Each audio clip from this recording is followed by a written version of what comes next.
Hi guys, James at Rampant Lion Reviews again for you today with another beer review. For this one we have a little bit of a special review. This one marks my 7th anniversary here on YouTube. The very first review that I published was on the 31st of July 2013. It was the Kirin Ichiban, one of the kind of big macro lagers from over in Japan. And it's really funny to go back and look at this video because obviously my palate has evolved a hell of a lot since then. We're 2,308 videos in now, we're 8,100 subscribers up.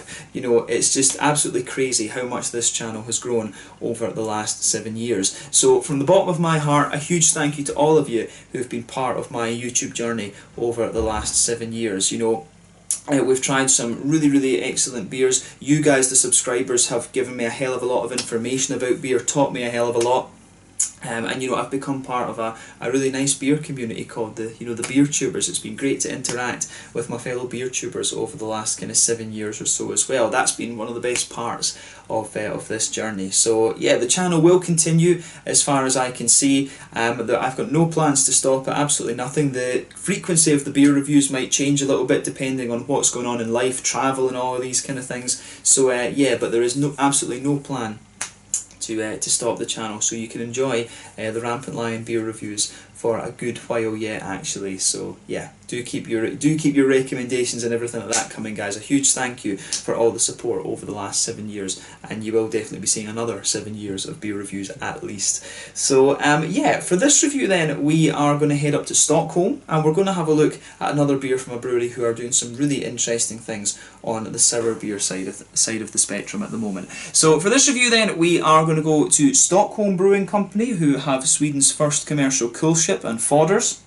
And we're having a look at one of the beers from their cellar series today, which is what they make from these from this coolship and the Foeders. This particular beer is called the Foeder Unblended. It comes in at 7.5% ABV, and they're describing it simply as a farmhouse ale. So I think it might be something along the lines of like a sour Saison, something like this. This beer, from what I remember, it was released as part of one of the local Småskaligt assortments in Systembolaget. I think it was released for May of 2020. It could be June though, I can't quite remember. But yeah, this is one that I kept for a sort of special occasion because it is a big bomber bottle, and hopefully it turns out to be a really quite nice beer. I have been a big fan of the sour beers over the last few years, mainly thanks to my discovery of Rodenbach, and also Chris Contreras, one of my subscribers, American dude living in Belgium. He's been supplying me with some really interesting lambic beers. So yeah, that's really got me into the sour beers over the last little while. So very curious to see what one of the first beers from the cellar series in Stockholm Brewing is going to have. I think this is like beer number 3 or so from the series, and it should hopefully be an interesting one, and hopefully we can review more from this series in the near future as well. But yeah, let's see how we get on with this beer then. So as always with my reviews, I'll tell you a little bit about the history of the brewery before we get stuck into the beer. If you want to get straight to the tasting, just fast forward. All the usual links are in the description below. That's the brewery website, the link to my other reviews that I've done from Stockholm Brewing before. I believe this is review number 6 or 7, something like that, and there will be more in the near future. There's all the usual social media down there as well. If you want to see more reviews, do please consider subscribing to the channel. The whole channel, of course, has a geography based tagging system, so you can go into the home page and search for beer based on country, city, state, county, province, prefecture, whatever it is you're interested in. Do check out the playlists of beers from different countries. There is one there for all the Swedish beers that I've reviewed for you. That's constantly being added to, and as always, please do get in touch and let me know some of the other beers and breweries that you guys would like to see me review. It's always great to hear from you guys that are watching the videos, and the support that you show the channel is hugely appreciated. So anyway, on to my brewery notes then to tell you about Stockholm Brewing. So Stockholm Brewing Company, as the name suggests, are based in Stockholm, the Swedish capital on the east coast, and the company was founded back in 2012 by Niklas Jakobsen, Thomas Hallgren and Niklas Lenker. So these guys were apparently also the first craft brewery in Sweden to open up a tasting bar at their brewery, and many others have followed suit with that. By 2016 though, these guys were producing around 150,000 litres of beer per year, and the brewery was originally based in Söder in Stockholm, but more recently in 2018 they moved to a new place a new brick building in Freehaven out to the east of the city, and they also had a restaurant there as well. But they also had a collaboration with a small farm outside of Stockholm which was called the Karshamra Trädgård, and a chunk of the things that they were using in the restaurant were coming from there. The farmers were Agnes and Maurits, and they were also involved in running the restaurant, but unfortunately it went bust after a little while. But they are working to reopen this for lunch and things from what I understand. So the current brewer is Michael Allen Vigart, who is assisted by Albin and Max, and these guys also have Sweden's first commercial coolship, as I mentioned earlier. So there's many more sour beers going to come out from this brewery. They invested in 2 oak fodders in 2019. I think one is 2,700 litres and the other one is about 3,000 litres from what I remember in the Beer News article. But they released the first beers from the fodders and the cellar series later that year. I think it was they were finished, they were released in restaurants and things in November of 2019, and then they were released in Systembolaget in January of 2020. But they also in 2020 invested in a new 2,000 litre brew kit, and this took their brewing capacity up considerably from around 200,000 litres of beer per year to 300,000 litres. This brewery are also affiliated with the company Wine Trade, which is run by Ollie Bartlett, and he does quite a few things for Stockholm Brewing as well from what I understand. He's actually been in contact with me and given me quite a bit of information about the brewery as well. He often comments on the videos that I do of the Stockholm Brewing beers. But as of July 2020, when I'm filming this review for you, these guys have produced around 160 different kinds of beers. The focus mainly now seems to be on the kind of sour side of things, Berliner Weisses, Goses, these kind of fodder aged beers and things like that. But yeah, 160 beers over the last, over 8 years is a pretty decent return. That's about 20 different beers a year, and they do seem to be fairly prolific at the moment. In particular, they seem to be releasing 1 or 2 new beers in every local Osmoskelig assortment. So yeah, difficult to keep up with everything that these guys are doing, as I always say, but yeah, they are producing some very, very nice beers. So if you're interested in sour beers, then Stockholm Brewing Company are one that you should keep an eye on. We've got some very good sour beer breweries here in Sweden now. Of course, there's the original guys, Brekeriet in Landskrona here in Skåne. Friends Brewing up in Helsingborg are doing some interesting sours. Brewski do as well in Gothenburg. You've got Morgendagens, Wizard.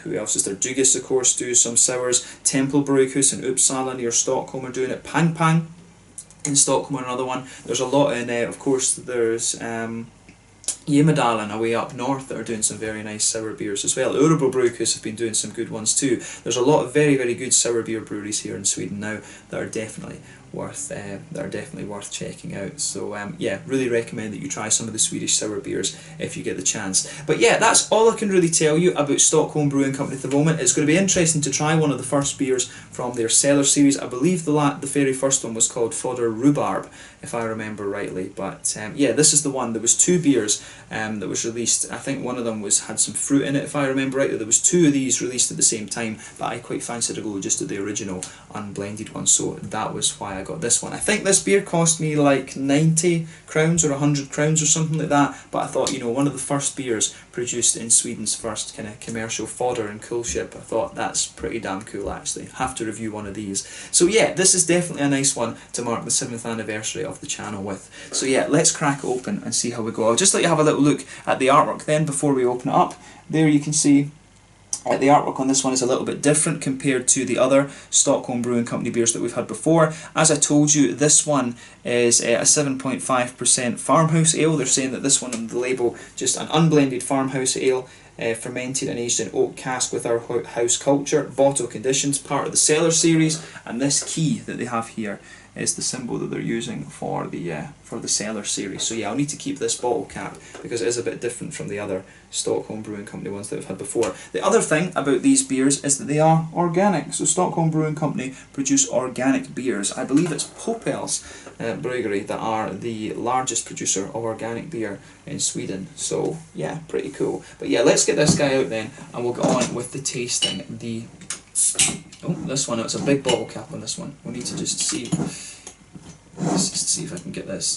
There we go. I wanted to keep it in good shape. But yeah, obviously a bit of a bigger opening on this one. But yes, 7.5%, sort of, I guess something like a kind of sour Saison. We'll talk about the style when we actually taste it. But let's have a go with this beer and see how we get on. this looks good. This does look good. So yeah. See, there's not really any sediment. There's a little tiny bit of sediment in this one as far as I can see, but otherwise it seems to be okay. So yeah, as you can see, and as you would kind of expect from a farmhouse ale, this one has poured a lovely kind of bright golden yellow colour. It's got a little bit of haze to it, again, as you would expect from a farmhouse ale. If I put my fingers behind the glass, you can see there is a degree of transparency to this beer, but at the same time there is a little bit of haze to this one. You can see the head on this is absolutely beautiful. It's just under a finger of a frothy, perfect white head, one or two big bubbles sticking towards the side of the glass, a few little ones going up towards the bottom of the head there, but you know, overall it looks very, very nice. So yeah, pretty much what you would expect from a farmhouse ale. Obviously these things can be different colours and stuff like this, but yeah, very, very nice looking beer. The carbonation seems pretty active in this one, I have to say, so I like that about this beer. So yeah, this one should be pretty damn nice actually. Looks very, very good. So yeah, let's take a closer look at the aroma then and just see how we get on with this one. Really curious to see what this beer has in store for us. So yeah, it does actually smell very... The aroma of this one, I would say, is quite, you know, straight up. It really just smells like a kind of, you know, bready Saison or bready blonde ale or something like that. So yeah, you can smell a little bit of the kind of sour quality in this beer. Straight up though, I mean, the first thing that comes out of it is a nice kind of white bready, pale malty type quality. There is a wee bit of a biscuity note to this one as well, which is nice. There's not too much going on in the aroma of this beer for me, I have to say. You can smell a little bit of the kind of sour qualities, but yeah, white bready base, kind of pale malty qualities, a little bit of a biscuity sweetness as well. Yeah, you can pick up a few of the kind of, a little bit of a woody, oaky kind of quality in there, which you would expect, maybe a tiny little hint of vanilla. But mainly, this beer, it's quite white bready, it's kind of a little bit McVitie's digestive, like a little bit like a kind of Jacob's cream cracker or something like that. It's got that sort of crackery, biscuity quality to it. And yeah, kind of white bready. It's interesting that. On the hoppy side of things, it seems like it's, you know, sort of like German noble hops or something like this. There's a little light hint of earthiness in there, some brighter floral character as well, and a little bit of grassiness. It does, to me, smell like it's lower alpha acid hops that are in this beer. You know, it just smells like a kind of straight up German noble character to this one. I wasn't sure what to expect from this beer. Some sour beers, of course, are not too pungent in terms of their aroma, and this one certainly strikes me as being quite like that, to be honest with you. Obviously this beer would be considerably different if we'd had the rhubarb version or one of the other kind of blended versions. But yeah, it comes across just as a straight up, almost Saison-like beer. And that was one of the reasons why I got it, of course. I think it was actually listed on Systembolaget as a Saison, if I remember rightly. And I kind of thought, well, I don't review too many Saisons, so let's have a go at this one. But yeah, it really does strike me as just a kind of Saison-like beer, to be honest with you. So yeah, on the fruity side of things then, you can pick up a little bit of a kind of tartar, citricy kind of thing from the wild yeast. I think this one has Brettanomyces and Saccharomyces in it, if I remember rightly. So that's a mixed culture, should be quite interesting. Yeah,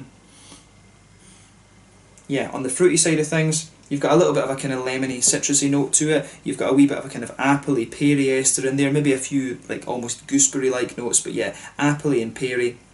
A little bit of that sharp kind of citric-y ester in there, maybe a wee touch of like a slightly apricot-y note or something like that. But yeah, in honesty, the aroma of this beer is not too kind of pungent or too kind of pioneering or anything like that. You know, it just smells like a kind of pretty much straight up Saison type beer, but it's not the biggest and boldest of Saisons that I've come across either. So yeah, this one I think should be really pretty interesting. So yeah, take a bit of time to enjoy the aroma there. As I say, this one doesn't really jump out the glass at you in terms of aroma, but let's see how we get on with this one then. Let's have a taste of it. So this one is the Foeder Unblended, a 7.5% farmhouse ale brewed in the Foeders, the new Foeders and Coolship at Stockholm Brewing in Freehamn, out in the east of the city. Thank you again for all your support over the last 7 years, guys. It's been a pleasure to do these beer reviews for you, and long may it continue. Let's get stuck in. Sláinte, skål.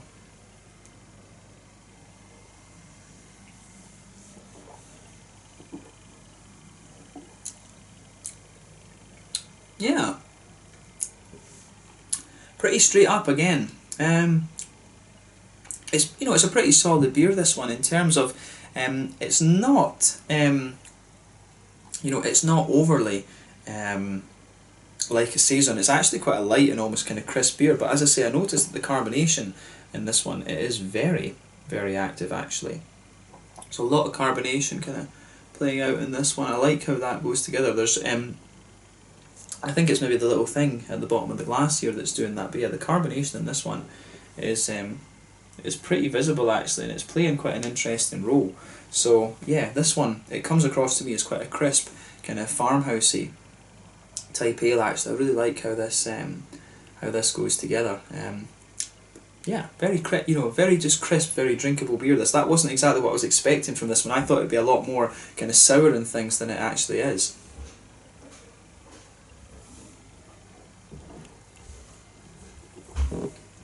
But yeah, this is one of these beers that's just got a nice kind of subtle sourness to it.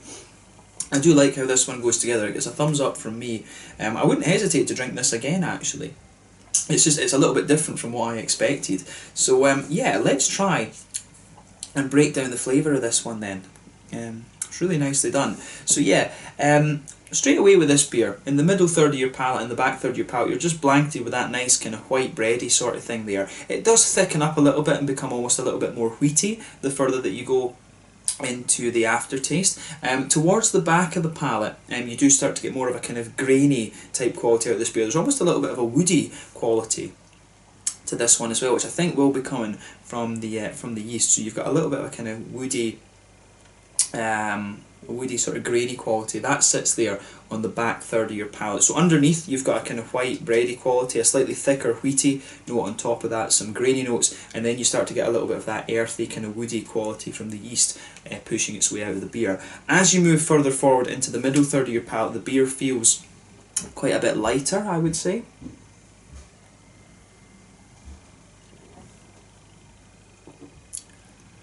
And yeah, you do get some of the sourness kind of coming out in the middle of your palate too. But yeah, nice kind of pale malty base, like I said. You get a little bit of a kind of brown bready, a sort of grainy bready type quality sitting on top of that. If you go to the very centre of your palate, there's a teeny little bit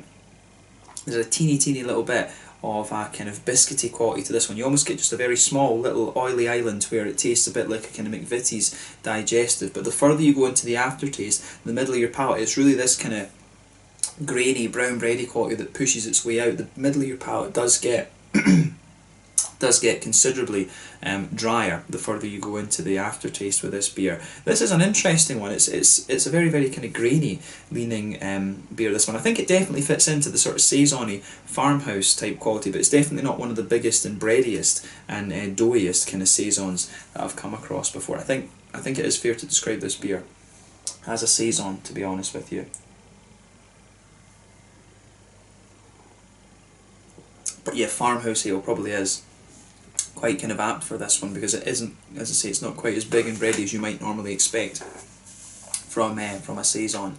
So yeah, definitely interesting one this. But yeah, the beer, the more that you drink of this, the slightly sweeter it will get in the middle of the palate too, which is nice.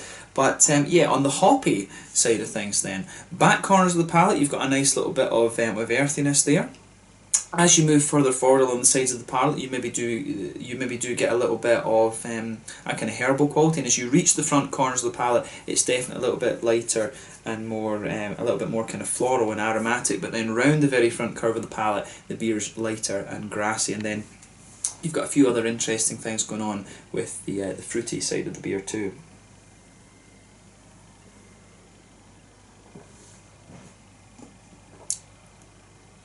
So yeah, when you take this one in, you will get a nice little bit of sourness off it.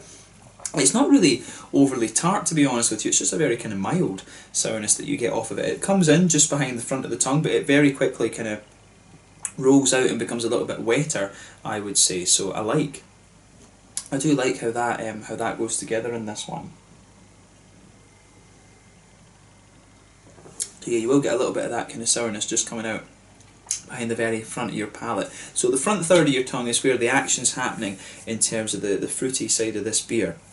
So on that note, what you'll feel at the very front of the kind of the middle third of your tongue, it does get a bit kind of grainy, and there is really a kind of very grainy, almost dry edge to this beer between the middle third of your palate and the front third. But when you take the beer in, you'll get a little bit of that kind of juicy, kind of citricy note that comes in, and it just wets the whole kind of front third of your tongue there.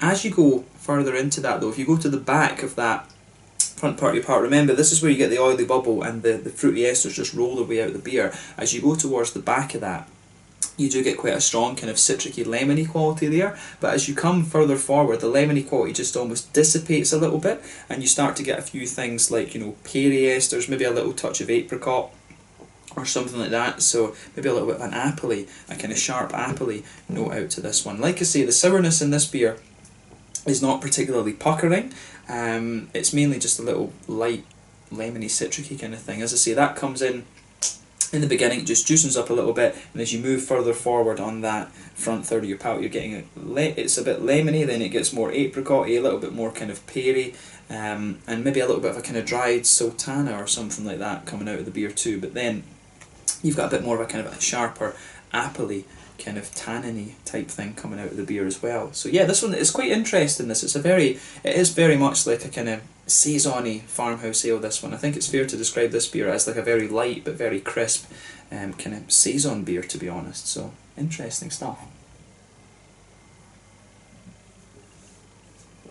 But yeah, not the most puckering of sours that you're going to come across, and not the kind of thickest and doughiest of Saisons that you'll come across either. So quite a nice drinkable beer, this one. This is quite a good sort of summer, a good kind of summer sour, to be honest with you. If you like, if you want a straight up old school sour ale, then this is a good one to go for. It'd be quite a nice one, you know, getting a big bottle of this and sharing it with a friend sitting next to the water or something like that. This is where you would you know, this is where you would enjoy a beer like this. So yeah, pretty interesting stuff. I think, you know, at 90, I think it was 90 crowns I paid for this one. You know, it's kind of, I don't know, this beer, I don't know if the other ones are slightly more expensive, but the unblended one, I think, it's not one of the boldest sour beers, I think, that I've come across, to be honest. But then it's one of the first ones that they've released, and it is called the Unblended. This is the original beer that they've released. The other ones that might have some of the other ingredients and things in them might be a little bit more kind of bold and things like this, but this is a very nice kind of straight up easy drinking sour beer for me, and I think that was the intention that they went in with when they were brewing this one. So yeah, it's turned out quite nicely, so thumbs up to the Stockholm Brewing Company. But I think it's probably fair to say this isn't the boldest of sours that you're going to get from them, but it is pretty nice and drinkable. That's a fair assessment of this beer, I think. In terms of the mouthfeel then, yeah, it's a pretty light-bodied beer, probably pushing to the top end of light-bodied. Carbonation is fairly active, it gives the beer a little bit of crispness, but at the same time the beer still comes across as being fairly, you know, as being fairly smooth, which is nice. The mouthfeel overall is, so yeah, wet but also quite crisp. In terms of hoppy bitterness and things like that, this beer is maybe about 20-ish IBUs, 25, something like that. You've got a bit of bitterness from the grains and also a little bit from the hops as well. You've got a nice wee bit of kind of bready smoothness to the malt base of this one. It does get a bit grainier and more dry, and there's a wee tiny touch of sweetness in there as well, but mainly a kind of smooth, grainy type quality out of the malt base here. Little touch of sweetness, as I said, 25 IBUs, and in terms of the sourness, just a little bit of sharpness there, but some juicy fruits otherwise, you know, the typical pears, apples, maybe a slight bit of apricot and things like that. Maybe you get a wee bit of gooseberry coming out of this one the further you go into the aftertaste as well, just on the very kind of tip of the tongue. But yeah, an interesting beer, this one. Definitely cool to try one of the first beers in the Cellar series from Stockholm Brewing Company, and I hope that you guys I've enjoyed my take on this one as well. This was a nice beer to mark the 7th anniversary of the channel with. So yeah, I'm going to go and share this with a friend now, and we'll wrap up this review. So yeah, thank you again for watching my beer reviews. Thank you for your support over the last 7 years. Long may it continue. I hope you guys have enjoyed my review of this beer. Like I said, I think this is a nice kind of easy drinking summer sort of sour beer in my mind. It's probably not the boldest of sour beers you're going to get from Stockholm Brewing Company, but these guys are pretty capable when it comes to the sour beer style, so they're definitely worth keeping an eye on.